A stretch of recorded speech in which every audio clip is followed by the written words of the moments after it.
starring Ernest Borgnine, William Shatner, Tom Skerritt, Eddie Albert, Ida Lupino, directed by Robert Fuest, distributed by Severin Films. Ironically, despite the dubious prestige of being endorsed by the Church of Satan, director Robert Fuest's The Devil's Rain 1975 doesn't actually appear on the list of approved films on the church's website. This can probably be chalked up to oversight, though, because the long-clawed fingers of former High Priest Anton LaVey are all over this picture. Many critics, okay, maybe all of them, dismissed the film as an incoherent bore devoid of scares, and objectively, they may not be wrong. But here are two things the film gets unquestionably right: the reverence ritual of black mass, and casting. Oh, Lord Satan, did the casting director ever nail this one?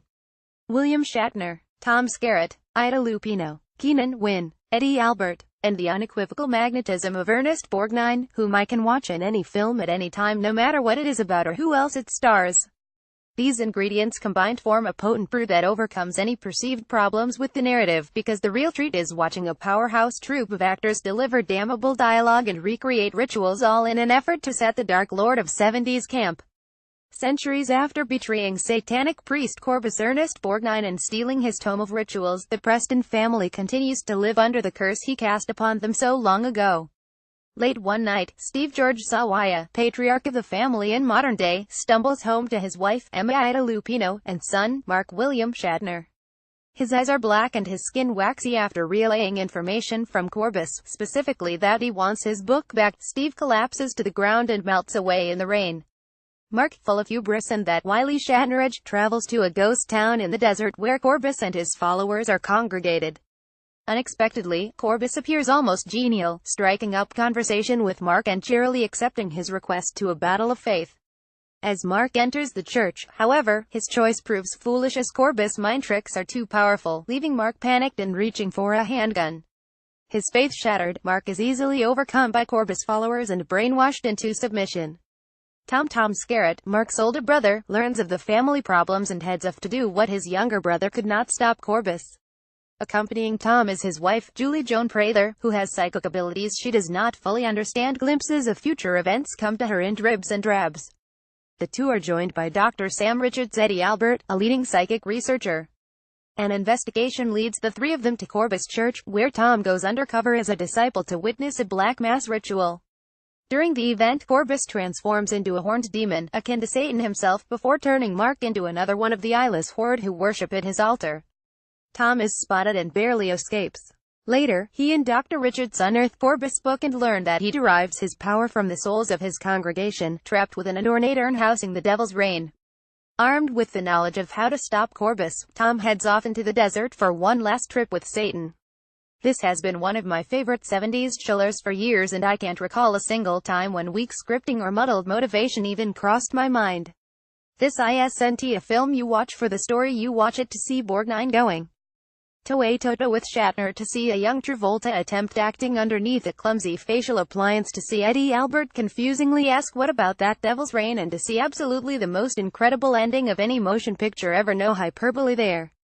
It's not about the destination but the journey, and the Devil's Rain takes viewers on a bizarre trip through arcane mysticism and strange Shatnerisms that eventually culminates in an ending that, while maybe not exactly the most incredible, is certainly a showcase for gooey makeup FX work.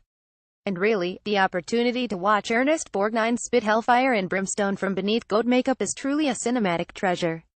Fun as it is to revel in the sheer campiness of Fuest's direction, the film ends on a rather somber note thanks to an alluded-to downer of an ending. Without getting into spoilers, yes, even for 40-something-year-old movies, the film does a commendable job of convincing viewers all threats have been vanquished until making a startling reveal that could easily justify a sequel, except no follow-up could hope to capture the black magic scene here. Besides, given the film's insane production history, much of which is covered in the bonus features, the fact this was completed is miracle enough. On a personal note, back in 2009 I was fortunate enough to meet Ernest Borgnine at a convention. He was 92 years old and full of more life and energy than I could ever hope to attain. We spoke briefly and I had him sign, of all possible things, my original one-sheet for The Devil's Rain, a poster that has been hanging above my desk for nearly a decade. They say never meet your heroes, but Mr. Borgnine could not have been a nicer man. Severin Films has been doling out cult classics one after the other in 2017, but The Devil's Rain stands not only as one of their finest releases, but also as a strong contender for top 10 of 2017. And a big part of that is due to the wonderful extras produced for this release. Although no technical information is presented regarding the HD restoration process done for this film, the 2.351 1080p image is a true sight to behold. Aside from a couple emulsion scratches seen during the opening credits, this is a stunning picture with organic film grain, vibrant colors that stand out among a bleak palette. Check out the red of Corbus' robe, and solid, stable black levels. The only real complaint I can lob is during the climax. There are a few moments when quality dips and the image is a little scratchy. Otherwise, this is a pleasing image that blows away the previous DVD release. The English DTS HDMA 2.0 mono track is a sparse affair, with no major moments to offer up impressive sound immersion. Still, dialogue is presented clearly and cleanly, with no hissing or pops. Alta Long's score is menacing, with a slightly exotic quality to it. The satanic chants of Corbus followers ring loud and clear through the front end, adding the only true moments of amplification to this soundscape. Subtitles are available in English. An audio commentary with director Robert West is available. Confessions of Tom, interview with actor Tom Skerritt. Despite shooting the film so long ago, Skerritt has a few great anecdotes regarding the shady production and the cast of venerable actors. 1975 archive footage, interview with actor William Shatner. This is gold. Shatner, eating during this interview, spends most of the time talking about a potential Star Trek movie before offering up a few sentences on The Devil's Reign. First stop Durango, interview with script supervisor Maria Quintana. I loved this interview. Quintana, who had never done script supervising before and only wanted a stable, secretary-like job in Hollywood, faked her way onto the production and eventually went on to work on many blockbuster films, including several with Spielberg.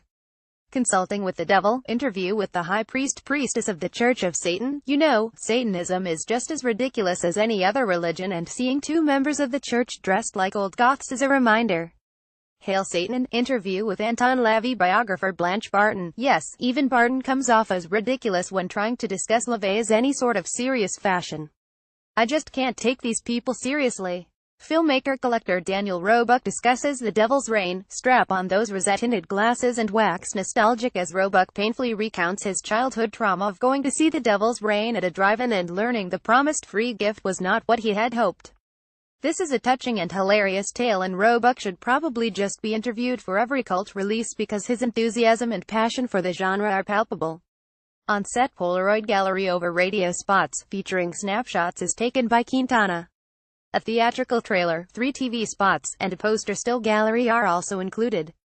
Special features audio commentary with director Robert West. Confessions of Tom, interview with actor Tom Skerritt. The Devil's Makeup, interview with special effects artist Tom Berman. 1975 archive interview with actor William Shatner. First stop Durango, interview with script supervisor Anna Maria Quintana. Consulting with the Devil, a conversation with the High Priestess of the Church of Satan. Hail Satan, interview with Anton LaVey biographer Blanche Barton. Filmmaker horror collector Daniel Roebuck on The Devil's Reign. On set Polaroid gallery of script supervisor Anna Maria Quintana. Radio spots, theatrical trailer, TV spots, poster still gallery by IT. Now powered by WP Review. Get this site 100% ad-free. Support us on Patreon.